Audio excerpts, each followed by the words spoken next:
সুপ্রিয় শিক্ষার্থী, আপনাদের জেনারেল মেকানিক্স 1 অ্যাসাইনমেন্ট সমাধান নিয়ে ষষ্ঠ সপ্তাহের অ্যাসাইনমেন্ট এটি নিয়ে আপনাদের মাঝে আবার হাজির হয়ে গেলাম। পাবলিকের ইউটিউব চ্যানেলের পক্ষ থেকে আপনাদেরকে ওয়েলকাম জানাচ্ছি। Welcome again.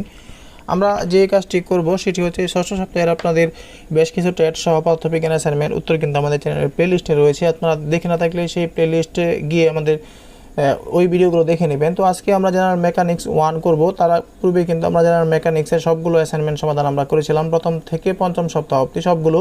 আপনারা চাইলে আলাদা আলাদা প্লেলিস্টে গিয়ে সেইগুলো দেখে নেবেন। তো আজকের ভিডিওতে যারা নতুন রয়েছেন তাদেরকে রিকোয়েস্ট করবো আমাদের চ্যানেলটি সাবস্ক্রিপশন করে আমাদের পরিবারের সাথে সহজ হওয়ার জন্য। আর যারা আমাদের নিয়মিত ভিউয়ার রয়েছেন, নিয়মিত স্টুডেন্ট রয়েছেন, তাদেরকে থ্যাংক ইউ ভেরি মাচ। আপনাদেরকেও রিকোয়েস্ট করবো আমাদের এই ভিডিওতে একটি লাইক বাটন প্রেস করার জন্য এবং শেষ পর্যন্ত ভিডিওটি দেখার জন্য।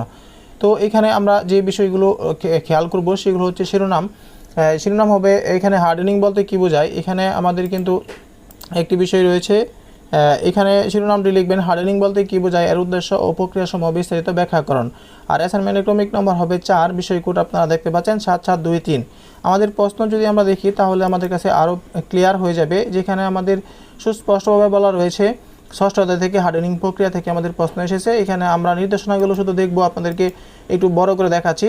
হার্ডেনিং বলতে কী বোঝায় বিস্তারিতভাবে উল্লেখ করতে হবে। এখানে 80টি শব্দের মধ্যে লিখতে হবে। হার্ডেনিংয়ের উদ্দেশ্যসমূহ লিখতে হবে, আমাদেরকে 6টি উদ্দেশ্যের নাম লিখতে হবে, হার্ডেনিংয়ের কী জন্য উদ্দেশ্য হয় এবং হার্ডেনিং পদ্ধতিসমূহ প্রক্রিয়াসমূহ দিতে হবে এবং কেস হার্ডেনিং প্রক্রিয়া বর্ণনা দিতে হবে 80 শব্দের মধ্যে। তো চলুন আমরা অ্যাসাইনমেন্টটি দেখা শুরু করি। প্রথমে আমরা যেটি দেখব যে হার্ডেনিং বলতে কী বোঝায় 80 শব্দের মধ্যে যেহেতু লিখতে বলা হয়েছে আমাদেরকে, সেহেতু আমরা 80 শব্দের মধ্যে দেখার চেষ্টা করি। এখানে প্রথমে আপনাদেরকে যে বিষয়টি দেখাবো, হার্ডেনিং প্রক্রিয়া হলো এক ধরনের হিট ট্রিটমেন্ট প্রক্রিয়া। প্রধানত লোহজাত অ্যালয়েতে এটা করা হয়ে থাকে। হার্ডেনিংয়ের ফলে লোহজাত অ্যালয়কে গাঠনিক পরিবর্তন হয় এবং এটার স্থিতিশীলতা কার্বনের হার তাপমাত্রা শীতল করার সময় মাধ্যমের প্রকৃতির উপর নির্ভরশীল। যেমন 0.3% অধিক কার্বন বিশিষ্ট স্টিলকে হার্ডেনিং করলে এতে মার্টেনসাইডের সৃষ্টি হয়। 0.9% কার্বন বিশিষ্ট হাই কার্বনকে স্টিলকে ক্রিটিক্যাল তাপমাত্রা 40 ডিগ্রি সেলসিয়াস থেকে 50 ডিগ্রি সেলসিয়াস তাপমাত্রার উপরে তাপমাত্রা উত্তপ্ত করলে কোয়েঞ্চিং করলে খুব শক্ত, ভঙ্গুর ও অল্প আঘাতে প্রতিরোধক্ষম মার্টেনসাইডের সৃষ্টি হয়। তো মাইন স্টিলে কার্বন উপস্থিতির শতকরা হার কম থাকে বলে হার্ডেনিংয়ের সাধারণ নিয়ম শক্ত করা যায় না।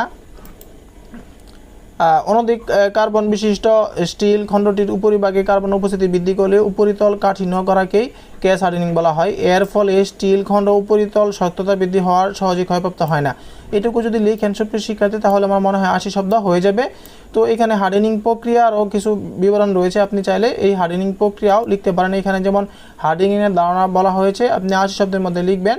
আর চাইলে হার্ডেনিং প্রক্রিয়া লিখতে পারেন, আর না চাইলে না লিখলে কোনো সমস্যা নেই। কিন্তু হার্ডেনিংয়ের যে উদ্দেশ্য আমাদের নির্দেশনায় বলা হয়েছে, হার্ডেনিংয়ের উদ্দেশ্যসমূহ 6টি উদ্দেশ্যের নাম লিখতে বলা হয়েছে।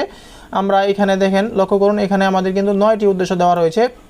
আপনারা যে কোনো 6টি উদ্দেশ্যের নাম দিলে হবে, আর চাইলে সবগুলোই লিখে দিবেন, তাহলে আপনাদের জন্য সুবিধা হয়। এখানে নাম্বার 1 রয়েছে ধাতব পদার্থ বা স্টিল শক্তি বৃদ্ধি করা, ধাতব পদার্থ বা স্টিলকে শক্ত করা, কাটিং টুলস তৈরির জন্য এটা ব্যবহার উপযোগী করা, মেশিন স্ট্রেস মুক্ত পার্টস নির্মাণের উপযুক্ত করা, স্টিলের ক্ষয় প্রতিরোধ করা, এটা ধাতুর ভঙ্গুরতা, বৈদ্যুতিক প্রতিরোধ ক্ষমতা ও আপেক্ষিক আয়তন ইত্যাদি বৃদ্ধি করা, প্রতিরোধ শক্তি বৃদ্ধি, অন্য ধাতুকে কাটার উপযোগী করে তোলা, ধাতুর গাঠনিক পরিবর্তন ঘটানো এবং প্রয়োজন মতো গাঠনিক পরিবর্তনকে স্থিতিশীল রেখে কাঠিন্য বৃদ্ধি করা। তো সুপ্রিয় শিক্ষার্থী, এরপর আমরা যে বিষয়টি দেখব সেটি হচ্ছে হার্ডেনিং প্রক্রিয়ার বর্ণনা। এখানে আমাদের নির্দেশনা 3-এ কিন্তু এই বিষয়টি বলা ছিল, হার্ডেনিং প্রক্রিয়ার বর্ণনা দিতে হবে। তো হার্ডেনিং প্রক্রিয়ার বর্ণনার মধ্যে শুধু নাম দিতে বলা হয়েছিল আমাদেরকে। হার্ডেনিং প্রক্রিয়ার প্রক্রিয়াসমূহের নামগুলো আমাদের উল্লেখ করতে বলা হয়েছিল। তো নামগুলো আমরা উল্লেখ করেছি। এখানে দেখেন, ক্যাশ হার্ডেনিং, কার্বোরাইজিং, প্যাক বা box carburising, gas carburising, liquid carburising, সায়ানাইটিং এবং নাইট্রাইটিং।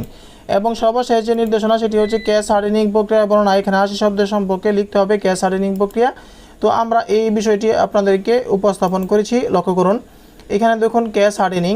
তো আমরা ক্যাশ হার্ডেনিং দিয়ে এখানে যে চিত্রটি রয়েছে, আপনারা যদি সম্ভব হয় এই চিত্রটি এঁকে নেবেন, তাহলে আপনার জন্য সুবিধা হবে। আর চিত্রটি না আঁকলেও কোনো সমস্যা হবে না। তো ক্যাশ হার্ডেনিং প্রক্রিয়ার বিবরণ 80 শব্দের মধ্যে লিখতে বলা হয়েছিল। এখানে 80 শব্দ রয়েছে, আপনারা চাইলে এখান থেকে লিখে নেবেন। তো এটুকুই মূলত আপনাদের আনসার। আপনারা যদি একটু লক্ষ্য করুন, স্ক্রিনে এই যে অংশটুকু রয়েছে এটুকু লিখবেন, এই চিত্রটা আঁকার চেষ্টা করবেন। এই চিত্রটা আঁকতে পারলে ভালো হয়, না আঁকলে কোনো সমস্যা নেই। সর্বশেষ এই অংশটুকু লিখবেন। তো 80 শব্দের মধ্যে আমাদের হয়ে যাবে। তো সুপ্রিয় শিক্ষার্থী, এই ছিল আপনাদের সমাধান জেনারেল মেকানিক্স 1 ষষ্ঠ সপ্তাহের। পরবর্তী অ্যাসাইনমেন্ট সমাধান পেতে আমাদের সঙ্গেই থাকুন। আর যে কোনো সময় যে কোনো সমস্যা হলে আমাদেরকে কমেন্ট করে জানাবেন। আমি প্রতিটি কমেন্টে রিপ্লাই খুব সুন্দরভাবে দিয়ে থাকি। যদি সেই কমেন্টটি গঠনমূলক হয়ে থাকে, অযাচিত কোনো কমেন্ট করলে সেই কমেন্টের রিপ্লাই আমি দিই না এবং সেই কমেন্ট আমি দেখিও না। তো সুপ্রিয় শিক্ষার্থী, ভালো থাকুন। দেখা হচ্ছে সপ্তম সপ্তাহের অ্যাসাইনমেন্ট সমাধান অংশে। আর পদার্থবিজ্ঞান অ্যাসাইনমেন্ট ষষ্ঠ সপ্তাহের সেটি কিন্তু আমাদের চ্যানেলে রয়েছে, দেখে না থাকলে অবশ্যই দেখবেন। সেই অবধি আপনাদের কাছ থেকে বিদায় নিচ্ছি। আল্লাহ হাফেজ।